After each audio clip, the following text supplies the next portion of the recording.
ৰঙিয়াৰ কণিহাট সভা মহোৎসৱ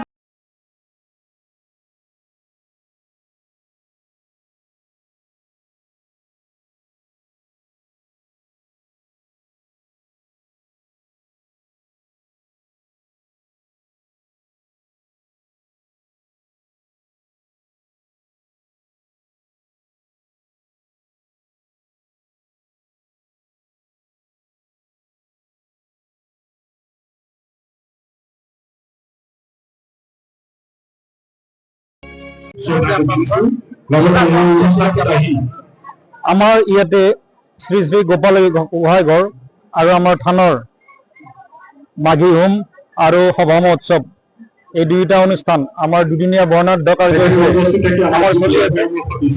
এই দুদিনীয়া কাৰ্যসূচী আমাৰ যোৱাকালি অনুষ্ঠান শেষ হৈছে। আজি আমাৰ গুৰুত্বপূৰ্ণ অনুষ্ঠান আমাৰ বিশেষ সম্বৰ্ধনা অনুষ্ঠান বয়োজ্যেষ্ঠ এইবিলাক আমাৰ চলি আছে আৰু আমাৰ ইয়াতে ভক্তপ্ৰাণ ৰাইজ আহি আমাৰ ইয়াতে সম্পূৰ্ণভাৱে ভিৰ কৰিছে। ভক্তপ্ৰাণ ৰাইজে আমাৰ প্ৰতি বছৰে ইয়াতে আমাৰ আহে আৰু তেখেতসকলৰ মনোবাঞ্ছা পূৰণৰ অৰ্থে ইয়াতে ভোগ বা অন্যান্য দান কৰে।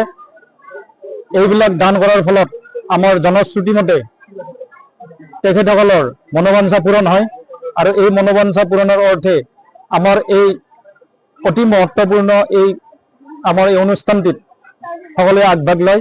আমাৰ বহু দূৰ দূৰণিৰ পৰা মানুহ আহে। দূৰ দূৰণিৰ পৰা মানুহ আহি আমাৰ ইয়াতে সকলোৱে উপস্থিত হয় আৰু নিজৰ মনোকামনাৰ পূৰণৰ অৰ্থে ইয়াতে আমাৰ মাজত আহি আমাক সদায় সহায় কৰি আহিছে, সহযোগ কৰি আহিছে।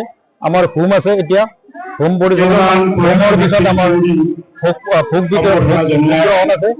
এইবিলাক আমাৰ অনুষ্ঠান আমাৰ চলি থাকে। আমাৰ গধূলি আমাৰ নাম আছে, গতিকে আমাৰ এনেকুৱা আমাৰ প্ৰতিশ্ৰুতিৰ বিষয়ে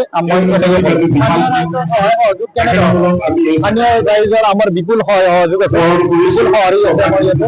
গতিকে বিপুল সঁহাৰিয়ে আমাক সদায় এই অনুষ্ঠানটো আগবঢ়াই নিয়াত সহায় কৰিছে। এই অনুষ্ঠানটি আমাৰ ভৱিষ্যতে যাতে আকৌ উজ্জ্বল হয়, ডাঙৰ হয়, তাৰ বাবে আমি আহ্বান জনাইছো তেখেতসকলে যাতে এনেদৰে সদায় আহি থাকে। ৰাইজে যাতে সদায় আহে, আমাৰ সমন্বয় ভাতৃত্ব এনাজৰী দল যাতে আমাৰ আকৌ গঢ় লৈ উঠে, সম্প্ৰীতিৰ এনাজৰী দল যাতে বান্ধ খাই থাকে, এই উদ্দেশ্য আমাৰ যাতে সদায় থাকে।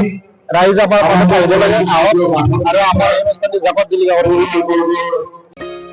ৰঙিয়াৰ পৰা ৱাছিম আক্ৰমৰ ৰিপৰ্ট, জেবিপি ভাৰত।